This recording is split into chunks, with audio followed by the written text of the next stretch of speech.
By 2011, Hollywood was already deep in its reboot era.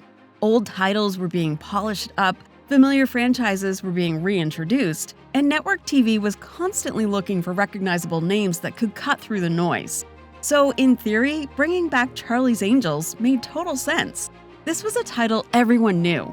Even if you never watched the original 1970s series, you knew the basic image. 3 glamorous women solving crimes, going undercover, chasing bad guys, and taking orders from a mysterious boss they only hear through a speakerphone. The brand had already survived one major reinvention with the early 2000s movies, which turned the Angels into a bright, campy, high-energy action spectacle. So when ABC tried again in 2011, the idea was not strange. If anything, it felt exactly like the kind of move television was making at the time. New Angels, new city, new backstories, same famous name. But while the reboot had the right ingredients on paper, it quickly became one of those shows that came and went so fast, it almost felt like a hallucination. It had a recognizable premise. It had a sunny Miami setting. It had attractive leads, dramatic backstories, and a hot, tech-savvy Bosley. And yet, after only a handful of episodes, the Angels were grounded. So what happened? The 2011 version of Charlie's Angels followed 3 women who were recruited by the mysterious millionaire Charlie Townsend to work as private investigators. But this time, the show leaned harder into the idea of redemption. These angels were not just glamorous crime fighters. They were women with complicated pasts who had been given a second chance. Abby Sampson was a wealthy socialite and a cat burglar who turned her criminal skills into something more useful. Kate Prince was a former Miami cop whose career collapsed after a corruption scandal. And Eve French was an ex-car thief with a mysterious past who joined the team after the death of a former angel. That was actually a pretty solid idea, because Charlie's Angels always worked best when it mixed fantasy with empowerment. The original show was stylish and escapist, but it also gave audiences women who led the action, solved the case, and saved themselves. The reboot clearly wanted to preserve that feeling, while adding a slightly darker 2010s network drama edge. But the problem was that it never quite figured out how dark, how sincere, or how playful it wanted to be. Charlie's Angels as a concept needed a very specific tone. Too silly, and it could become parody. Too serious, and the premise started to look ridiculous. Too glossy, and it could feel hollow. Too gritty, and it lost the fizzy escapism that made the franchise famous in the first place. And the reboot seemed caught between several versions of itself.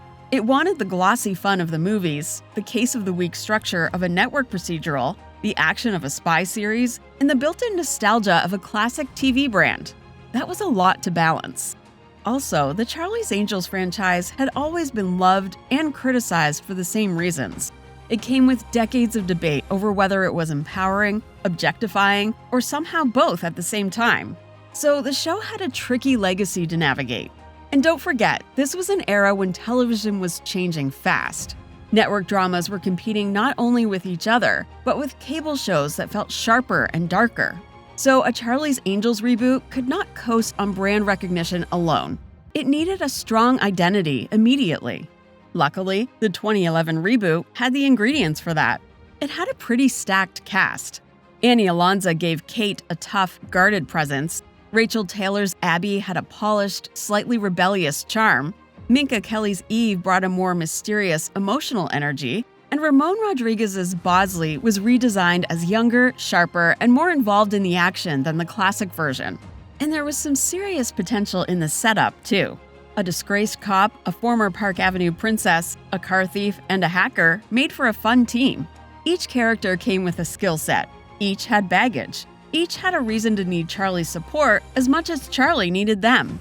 But early episodes had to move so quickly that the relationships often felt sketched instead of lived in.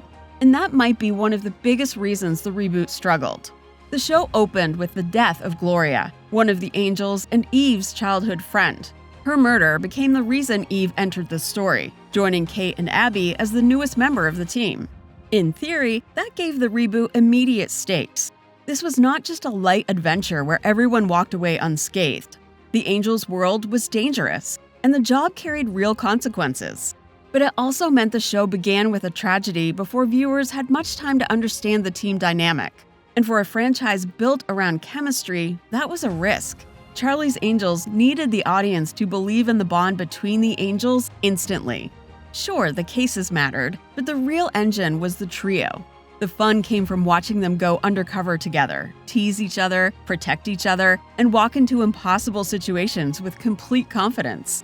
But the reboot didn't fully deliver, at least in the first couple of episodes. And unfortunately, critics were not kind about that. The ratings dropped quickly, which gave ABC very little reason to be patient.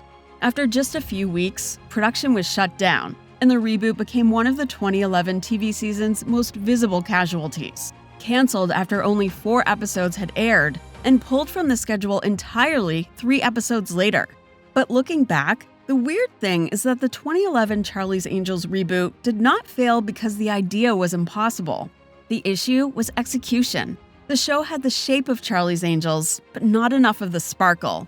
The reboot needed either more bite or more fun. It needed to decide whether it wanted to be a sleek action procedural, a campy adventure, or a character-driven redemption story. Instead, it tried to be a little bit of everything before it had built the foundation for any one version to really land. And that is what makes this show such an interesting forgotten TV experiment. Because it was not some no-name series that disappeared because nobody knew it existed. It had a famous title behind it. It had network promotion. It had a good cast. It even had Drew Barrymore as an executive producer. It should have at least finished its single-season run on ABC. But instead, it became a reminder that a recognizable brand can open the door, but it cannot do all the work. The audience still needs a tone that feels confident. And in 2011, Charlie's Angels never got enough time to find its feet. That said, there is something fascinating about revisiting it now, because the show feels very much like a product of its moment. It was modernized, but not too modern, edgier, but not too edgy, stylish, but not stylish enough to become its own thing. In another era, maybe it would have had a different fate. A streaming version might have leaned into a bigger mythology around Charlie. A cable version might have gone darker and more adult. A modern network version might have made the team dynamic warmer and funnier from the start. But the 2011 version was trapped between what Charlie's Angels used to be and what television was becoming. And that is why it is still worth talking about. Not because it was secretly a lost masterpiece, but because it was one of those shows where you could see the pieces of a better version hiding inside the one that actually aired. The redemption angle was good. The Miami setting gave it color. The new Bosley was a smart attempt to update the team dynamic, and the franchise itself still has an instantly understandable appeal. But the show never quite found its rhythm before the clock ran out. So today, the 2011 Charlie's Angels show mostly lives in that strange TV limbo reserved for failed reboots, canceled freshman dramas, and shows people vaguely remember seeing commercials for, but cannot actually prove they watched. Well, I did watch it, and I don't think it was some hopeless disaster. Was it messy? Absolutely. Did it always know what kind of show it wanted to be? Not really. But it was fun. What the show needed was a little bit more polish and a more decisive tone. It either needed to lean further into stylish, playful escapism, or commit more fully to being a sleek action drama with emotional weight. Instead, it often landed somewhere in the middle, which made the whole thing feel less confident than it should have been. Or maybe Charlie's Angels is simply a tricky franchise to update. After all, even the 2019 big-budget movie reboot with global scale and major names attached could not fully convince audiences to buy back into the franchise. And that makes the 2011 show feel less like a random failure and more like part of a bigger Charlie's Angels problem. The idea still has appeal. 3 women taking on dangerous missions for a mysterious benefactor is not a bad premise. In fact, with the right tone, it could still work. But every new version has to answer the same question. Why this story? Why these angels? And why now?